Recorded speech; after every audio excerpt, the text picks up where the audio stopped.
അന്ധനായ ഗുരുവിൻ്റെ ശിഷ്യൻ ഒരിക്കൽ ഗുരുവിനോട് ചോദിച്ചു, അങ്ങയ്ക്ക് കാഴ്ചശക്തി നഷ്ടപ്പെട്ടതെങ്ങനെയെന്ന്. ഗുരു തൻ്റെ ജീവിതകഥ പറഞ്ഞു.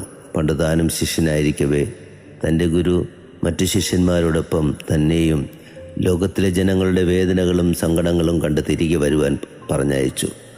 തിരികെ എത്തിയ ഞങ്ങളുടെ കണ്ണുകളിലേക്ക് ഗുരു നോക്കി.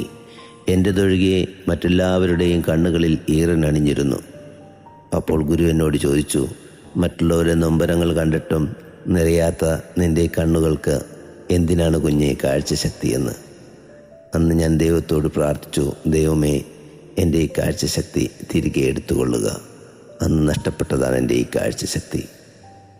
പ്രിയരെ, മറ്റുള്ളവരുടെ വേദനകളും സഹനങ്ങളും കാണുവാൻ കഴിയുന്നില്ല എങ്കിൽ, അവരുടെ വേദനകളിൽ അവരോട് ചേർന്ന് നിൽക്കുവാൻ കഴിയുന്നില്ല എങ്കിൽ നമ്മുടെ ജന്മം പാഴ്ജന്മമാണ്.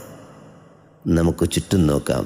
വേദനിക്കുന്നവരുടെ പക്ഷം ചേർന്ന് നിന്നുകൊണ്ട് നമ്മളാലാവും വിധം അവരുടെ നൊമ്പരങ്ങളെയും വേദനകളെയും ദൂരീകരിക്കുവാൻ നമുക്ക് പരിശ്രമിക്കാം. ഇന്ന് നമുക്ക് പ്രാർത്ഥിക്കാം, മറ്റുള്ളവരുടെ നൊമ്പരങ്ങളും വേദനകളും കാണാൻ എനിക്ക് കാഴ്ചശക്തി നൽകണമേ. അങ്ങനെ മറ്റുള്ളവരുടെ നൊമ്പരങ്ങളും വേദനകളും കണ്ടവരെ സഹായിച്ചു കഴിയുമ്പോഴാണ് നമ്മളും യഥാർത്ഥത്തിൽ കാഴ്ചശക്തിയുള്ളവരാകുന്നതെന്നേ. God bless you.